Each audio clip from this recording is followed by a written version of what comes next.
How are you doing today? You're looking a lot better Oh, than we last saw you. yeah, man. I'm okay.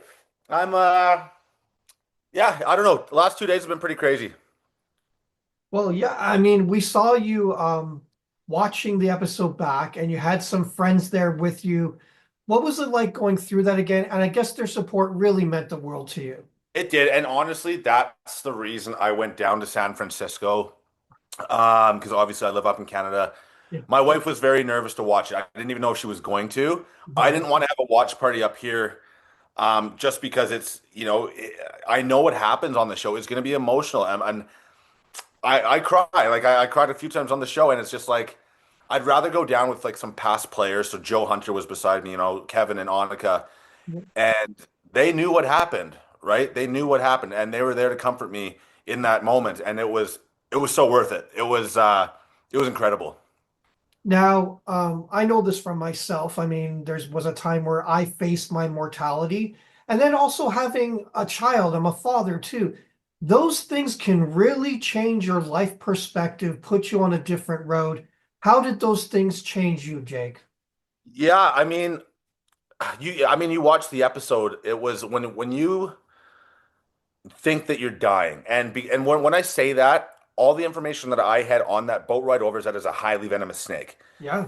I didn't know and said it was 10 times more poisonous than the rattlesnake at the time. I got told this after I was safe, but it was a very highly venomous snake, and we got to go, right? Yeah. And that's when it all started. My brain started going off. It's like, am I going to ever meet my child? Am Yeah. I going to see my wife again? Am I going to see all my loved ones back home? My dad's the last time he's going to watch Survivor, he's going to see his son die on it. And there's all this emotion going on. Yeah. And it was scary, man. Like, I'm a big guy and, I wear my heart on my sleeve, and I don't like to admit when I'm scared, but holy shit, I was scared. But yeah, so it's kind of made me really appreciate life Yeah. a little bit more. Mhm. Getting home for the birth of my kid and just being a dad now. And even though it sucked what happened, I think God works in mysterious ways. So maybe it was meant to happen. Well, there, you definitely had an angel on your shoulder Uh, to escape with what little you had. Now we saw what was happening to you. What we didn't see is what happened afterwards. Did you go to a medical facility? What happened after that, Jay? Yep. So after the cameras kind of shut off in that tent, they took me to a Fijian hospital. Yeah. Um, and then they got me to an Australian hospital. They medevaced me to an Australian hospital in Brisbane Um, just to err on the side of caution. Um, right. just to kind of, it's almost like a second opinion maybe, but just Right. just to make sure I'm fully clear and stuff like Right. that. So then I thank God for that. I thank CBS, the medical staff, Yeah. for allowing me to do that. Yeah. And then I got to see my sister for an afternoon in Australia, Yeah. and then I flew home, and I was home 42 hours before my baby was born. Oh, well, like you said, things and fate work in mysterious ways. The one thing I was wondering while this was going on, and I was like, trying to put myself in your position, I probably wouldn't even notice them. Did you notice all the cameras and all the production around you when this was going on, or was it like just a It blur was, to you? yeah. So I mean, that's kind of a two-part question too, because you get used to the cameras out there. I mean, Right. like the, Yeah. the first day or two, it's like you kind of feel bad because everywhere you go, they're following you. You're like, oh, yeah, whatever. But Yeah. no, when it was at that point, I was just in fight or flight mode. Right. I don't remember them screaming, "Is he breathing? Is he breathing?" I don't remember getting taken into the medical tent. When my eyes were shut, Jeff Probst was holding my hand, and Right. and that was a comforting feeling. And I've said this on another podcast here, but um, it's like when you're a kid and you say if you're skateboarding down the road and you fall off your skateboard and you scrape your leg and you're crying and screaming and mom or dad comes to pick you up, and because it's a familiar face, Yeah. you instantly get this sense of relief, right? But Yeah. I had all these people that I don't know, medical staff with using all these big words I don't know, and this Yeah.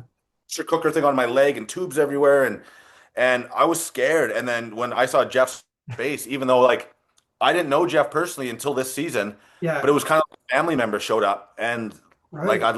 I'd love to thank him personally for that, but I will next time I talk to him. But it was crazy. It was so yeah, the cameras. I didn't even realize they're in the room, man. I was just kind of seeing my life flash before my eyes, I guess you could say. I Yeah. was just thinking about my family, my dad, Absolutely. dogs, everyone Yeah. back home. So. Now, did you question the decision at any time? Did you at any time want to go back? Oh yeah. Oh, don't get me wrong. Like so if you watch it back, you will see I got given the news that it was a dry bite, and you can see me Right, responding saying that's good. And right. at that point, like I think I was ready to take off my oxygen mask, like get everything out of me, and I'm ready to go back and compete. I even told my Yeah, truck mate, I'm like, I'll be back in an hour, guys. Like, don't worry. yeah. And then when Jeff says, like we have to take care of you, you're under Yeah, observation, blah blah yeah, blah. Yeah, I was heartbroken. I mean, I get emotional about it, talking about it today. yeah, Uh, but they did it for my safety. absolutely. Um, so do I hold a grudge against Jeff or CBS? Absolutely not. Yeah, Absolutely not. I still got the chance to play this game. yeah.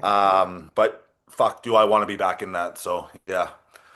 Now you got to see what you didn't get to see, and that was your tribe's reaction to Yeah. your That was tough. departure.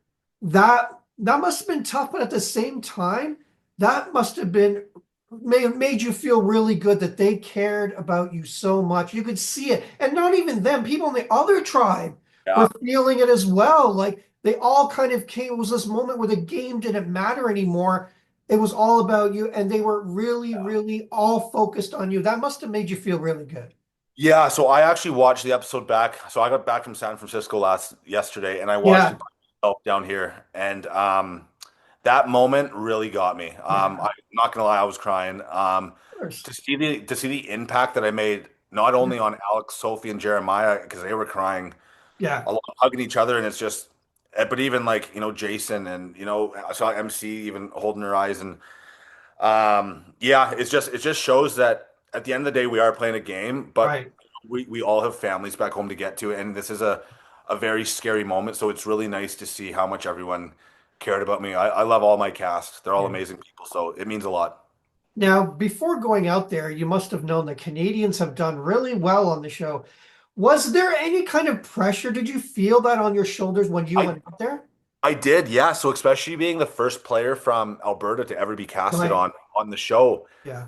I had all that behind me. I was playing for like I even and it was kind of sounds stupid, but even when I took off on the airplane to go to LA before the Yeah. show started to go to Fiji, Yeah. I was on a window seat and I could see my entire city. And then we flew over to Calgary and I see the city. I'm like, I'm playing for all these people. I'm the only one in this massive province to play. So I did feel the weight of it. And that's why I was exploding at every challenge. And like I had all this motivation behind me. And it's just, I feel like I let everyone down here. Obviously, it was unprecedented. I didn't try to do anything to the snake. My eyes Right. were shut. Right. But it's just like I said, I got unfinished business out there, and I hope that I can maybe one day make Alberta proud again. I was going to ask you, after everything you went through, would you go back and play again? 100%. If I got a phone call right now, my bag would be packed before the end of the phone call. I am. That is my dream. Like I said, it's not up to me.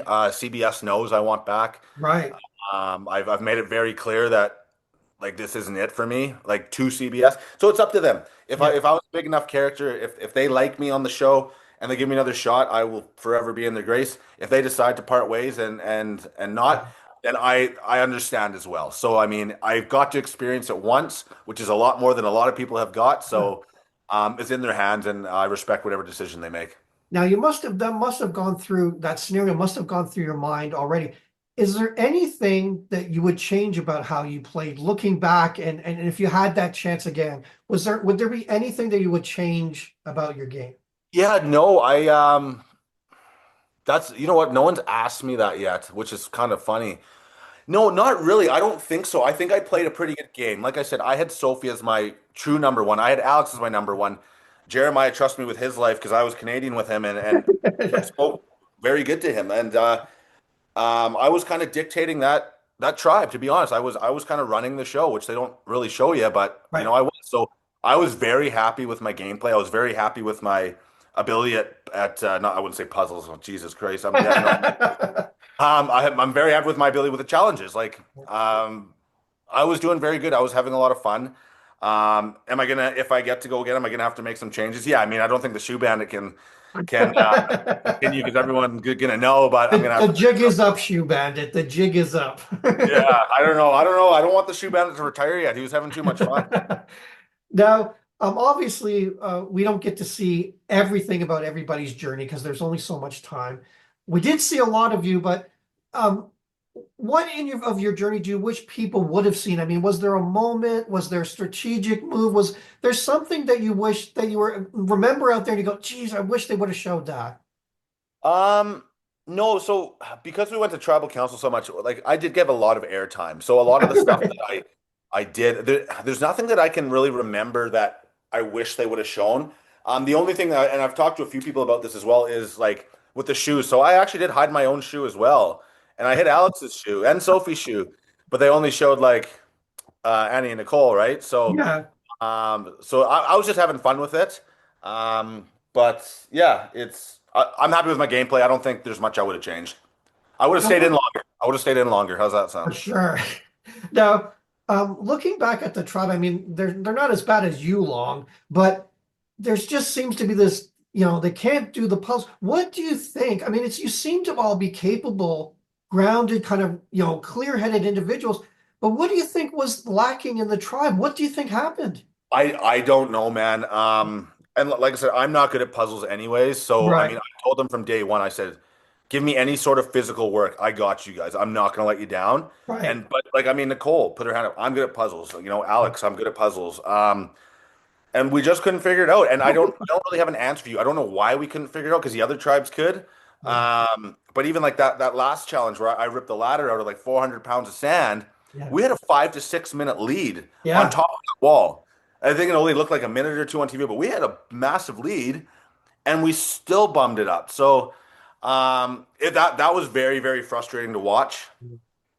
Just because I worked my ass off in that challenge and I got us to where we had to get to quickly in order to win, and we still lost. And that was probably one of the hardest moments of the game to comprehend. Now, one final question. Now, you did say before you went out there in an interview that, there was a time in your life where you weren't proud of who you were. Yeah. Now, what happened there, and what do you take from Survivor? What has that brought you? Because obviously, it's had more of an impact on your life than probably a lot of other people who went out there and played, just due to everything that happened to you. Yeah, so I mean, like going and that no one's really asked me about that story, but like there was a time when I was younger and I was heavily Right, involved in the alcohol, and I right, was making pretty bad decisions. I was hanging out with the wrong crowd, right. and that could have taken my life, and I was able to turn my life around, get some help and go on this path of helping kids now. So then I started working with kids and helping them, and now I run the Wow. Special Olympic program. I'm in law enforcement. So I turned my life around, but Right. just going on Survivor and just remembering that and like thanking myself for turning my life around, or else I wouldn't have had that chance. Yeah. So yeah, it's tough to talk about, man, because I haven't really told a lot of people about. Now the whole world's gonna know, but that's okay. I'm proud of it's those parts of my life that shape Yeah. me to who I am today. That's right. That's Yeah. why I am the man I am today, and it's just a chapter of my book. So Yeah, well, that's it. And I mean, when you're younger, we all make bad decisions. We all, there's some things that we regret. We're younger. That's, yeah. we don't have the wisdom experience. Now, if somebody was in the same situation you were in, Jake, then what advice would you give them to put them on the road that you were able to put yourself on? Yeah, it's just, if we're going to talk about the alcohol thing, it's just not worth it. I Yeah, know kids are kids. Kids are going to right, have, but right, sometimes it takes over your life, right? right, It does take over your life, and the grass is so much greener on the other side when you're able to kind of monitor how much you're drinking and be an adult about it, right. right? So for anyone that when you're in trouble, Yeah, when you're drinking too much, yeah. get the help. There is free help out there. Get the help. Turn your life around because life is so precious. Like look at it, I almost lost my life in Fiji there, and yeah, I'm just so happy to be here, man. That's twice now that I could be dead. So, um, yeah, 9 lives, is that what they say? Cats have 9 lives. So, Well, I think you do have angel on your shoulder. And like you said, everything happens for a reason. I used to smoke too. I had to quit after a big thing happened to me. So I can sympathize with, turning your life around, going on a better path and realizing that. And it takes a big person to do that, to look at yourself and see those things. But Jake from Toronto here, I want to wish you a happy Thanksgiving. All the best of luck to you in the future. I think there's going to be so many who learned some things from your story on Survivor, and I hope your Survivor story isn't over just yet, Jake. Thank you, sir. Happy Thanksgiving to you and your family as well. And Yeah, I thank really you. appreciate this time with you today. Great. Thank Thank you. you very much. Have a good one.